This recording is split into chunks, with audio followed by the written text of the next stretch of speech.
Iran के Natanz एटमी अड्डे पर हमले के बाद अब रूस भड़क गया है और रूस ने नतांज साइट पर इंटरनेशनल असेसमेंट की भी डिमांड की है। रूस ने धमकी दी है कि एटमी ठिकानों पर हमला सभी खाड़ी देशों को तबाह कर सकता है। तो इधर ईरान के राष्ट्रपति ने मुस्लिम देशों को एक साथ लाने का एक बड़ा दांव चल दिया है। ईरान ने खुलासा किया कि उसने तुर्की और ओमान पर हमला नहीं किया। ऐसे में सवाल खड़ा यह हो रहा है कि इन देशों पर मिसाइलें आखिर दागी किसने?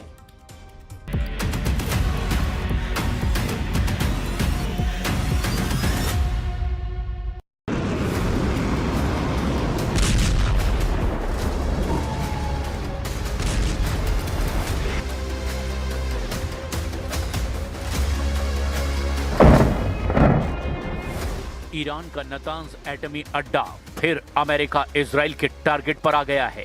ईरान की तस्नीम न्यूज एजेंसी की रिपोर्ट के मुताबिक परमाणु अड्डे पर बमबारी से भारी नुकसान पहुंचा है। हमले के बाद नतांज साइट की तस्वीर ऐसी है जिसमें बैकअप टरबाइन जनरेटर तबाह हुए देखे जा सकते हैं। पावर सप्लाई की सपोर्ट बिल्डिंग भी बमबारी में झुलस गई है। अमेरिका इजराइल के हमले में नतांज साइट का इलेक्ट्रिकल सबस्टेशन जलकर राख हो गया है।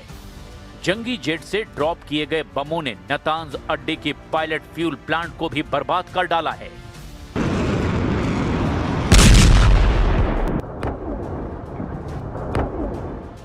गनीमत सिर्फ इतनी है कि बम धमाकों से न्यूक्लियर साइट पर रेडियो एक्टिव लीक नहीं हुआ, वरना नरसंहार तय था। एटमी अड्डे पर हुए हमलों के बाद बौखलाए ईरान ने अंधाधुंध मिसाइलों की बौछार शुरू कर दी। ईरान की मिसाइलें यरूशलेम के वेस्टर्न वॉल और डोम ऑफ द रॉक कंपाउंड के करीब फटने लगी हैं। जूनियर खामनेई के विस्फोटक रॉकेटों के धमाके तेल अवीव और वेस्ट बैंक को दहलाने लगे हैं। बगदाद में अमेरिकी सैन्य ठिकानों को ईरान भीषण बमबारी करके जलाने लगा है। ईरान के हमलों के डर से नेटो सेना इराक से उल्टे पांव भागने लगी है। 8 साल से इराक में तैनात नेटो फोर्स युद्ध के बीच में ही अमेरिका को छोड़कर भाग खड़ी हुई है। नेटो फोर्स के टॉप कमांडर जनरल एलेक्सिस ग्रीनकविच ने जानकारी दी कि इराक से नेटो के मिशन से जुड़े सैकड़ों कर्मचारियों को यूरोपीय देशों में भेजा गया है। उत्तरी इराक में ब्रिटेन, फ्रांस और इटली के सैन्य ठिकानों पर सिलसिलेवार हमलों के बाद ये कदम उठाया गया। इराक से वापस लौटे नेटो कर्मचारी अब इटली के नेपल्स में नेटो के मुख्यालय में एक्टिव होंगे। नेटो फोर्स के इन्हीं फैसलों पर ट्रंप भड़के हुए हैं। उन्होंने युद्ध में साथ न दे रहे नेटो सदस्यों को कायर तक कह दिया है। हालांकि इसके बाद भी किसी नेटो देश ने युद्ध का रिस्क लेना सही नहीं समझा, जिसके बाद ट्रंप ने फिर से हॉर्मुज में नेटो से मदद मांगी है। हॉर्मुज में अमेरिका की मुश्किलें बढ़ने के बाद ब्रिटेन ने बड़ा कदम उठाया है। प्रधानमंत्री कीर स्टारमर ने अमेरिकी सेनाओं को ब्रिटेन के सैन्य अड्डों से ईरान पर हमले का लाइसेंस दे दिया है। अमेरिका अब RAF फेयरफोर्ट और हिंद महासागर के डियोगो गार्सिया बेस का इस्तेमाल हॉर्मुज स्ट्रेट में डिफेंस के लिए कर पाएगा। युद्ध का एपिसेंटर अब स्ट्रेट ऑफ हॉर्मुज बन गया है, जहां ईरान सब पर भारी पड़ रहा है। लेकिन ट्रंप हॉर्मुज स्ट्रेट पर कंट्रोल का मिशन शुरू कर चुके हैं। अमेरिका ने अपने सबसे विध्वंसक हथियारों को वॉर जोन में भेजना शुरू कर दिया है। ट्रंप ने बॉक्सर एम्फीबियस रेडी ग्रुप और 11वीं मरीन एक्सपीडिशनरी यूनिट को हॉर्मुज पर कंट्रोल के लिए भेजा है, जिसके साथ USS पोर्टलैंड और USS कॉनस्टॉक ट्रांसपोर्ट डॉगशिप भी भारी भरकम हथियारों को लेकर पहुंचे हैं। इन तीनों जहाजों पर 4000 से ज्यादा मरीन्स और सैनिक तैनात हैं। USS बॉक्सर पश्चिम एशिया पहुंचकर USS त्रिपोली से जुड़ जाएगा। USS त्रिपोली पर पहले से ही 2200 मरीन्स तैनात हैं। अब ईरान के पास कुल अमेरिकी सैनिकों और मरीन्स की तैनाती 8000 के पार पहुंच गई है। ट्रंप को पता है कि हॉर्मुज में ईरान को हराना आसान नहीं। हालांकि वो दावा कर रहे हैं कि इसके लिए उन्हें कई देशों की मदद चाहिए। It's a simple military maneuver. It's relatively safe, but you need a lot of help in the sense of you need ships, you need volume. And NATO could help us, but they so far haven't had the courage to do so. जिस तेल root को block कर Iran ने America की हेकड़ी गुल कर दी है, वहां कब्जे के लिए ट्रंप ने जिन हथियारों पर भरोसा जताया है, उनके नाम भी जान लीजिए। अमेरिका ने हॉर्मोज फ्रंट पर F-35B stealth fighter jet, MV-22 Osprey, ये टिल्ट रोटर एयरक्राफ्ट है, CH-53E भारी helicopter, AH-1Z Viper attack helicopter, UH-1Y Venom utility helicopter, A-10 वॉथोंग विमान और अपाचे हेलीकॉप्टर हथियारों के साथ 5000 पाउंड के बंकर बस्टर बम भी भेजे हैं। अमेरिका ने हथियारों की तैनाती में इजाफा मुस्तबा खामनेई की नई धमकी के बाद किया है, जिसमें मुस्तबा ने युद्ध में ईरान की जल्द जीत का दावा किया। सुप्रीम लीडर बनने के बाद मुस्तबा खामनेई का पहला ऑडियो भाषण ईरान ने रिलीज किया है। अपने भाषण में मुस्तबा ने ट्रंप के तख्ता पलट की साजिश पर करारा हमला किया।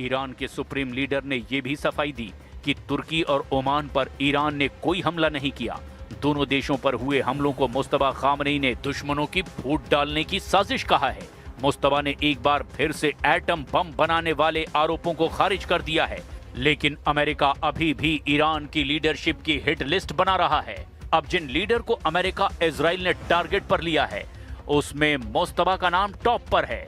अमेरिका ने ईरान के 6 टॉप लीडर के सिर पर $1 करोड़ का इनाम रख दिया है।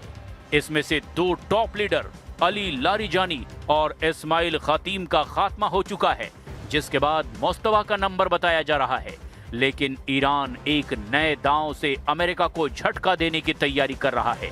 ईरान के राष्ट्रपति मसूद पजेश्कियन ने इस्लामिक देशों को एक स्टेज पर लाने का प्लान बनाया है। पजेश्कियन ने इस्लामिक असेंबली का आइडिया दिया है, जिसके बनने के बाद सभी मुस्लिम देश युद्ध में एकजुट होकर दुश्मन से मुकाबला करेंगे।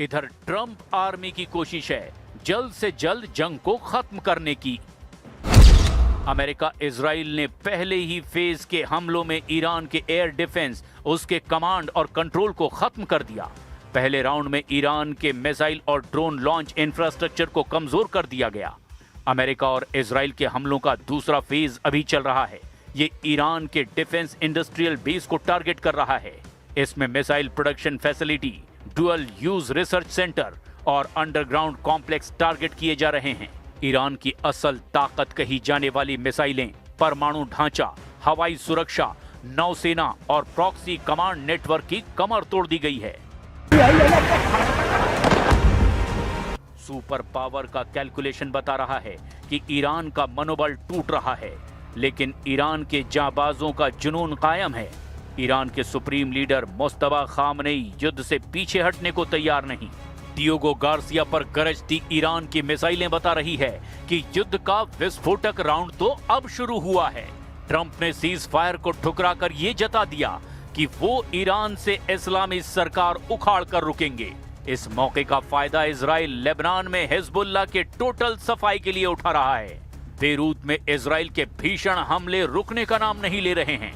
लेबनान में जगह जगह पर, चाहे बेरूत हो, दहाया हो, सैदोन हो, नबाती हो, बीका वैली हो या बाकी एरियाज, वहां पे लगातार टारगेट किया जा रहा है। मैं दिखाने की कोशिश करूंगा कि उस पार क्या हुआ है, क्योंकि न्यूज़ 18 इंडिया की टीम है उस जगह पर जहां से पूरा लेबनान दिखता है। ये आखिरी लाइन है इसराइल के साइड से लेबनान इसराइल बॉर्डर की। तो आप देखिए कि उस पार के हालात क्या हैं। बेरूत में धमाके, तेल अवीव में धमाके, बहरीन में अमेरिका के अड्डों पर धमाके, यूएई और कुवैत में धमाके। ये बारूदी शोर कब थमेगा कोई नहीं जानता, लेकिन ज्यादा देर हुई तो दुनिया इसकी भारी कीमत चुकाएगी।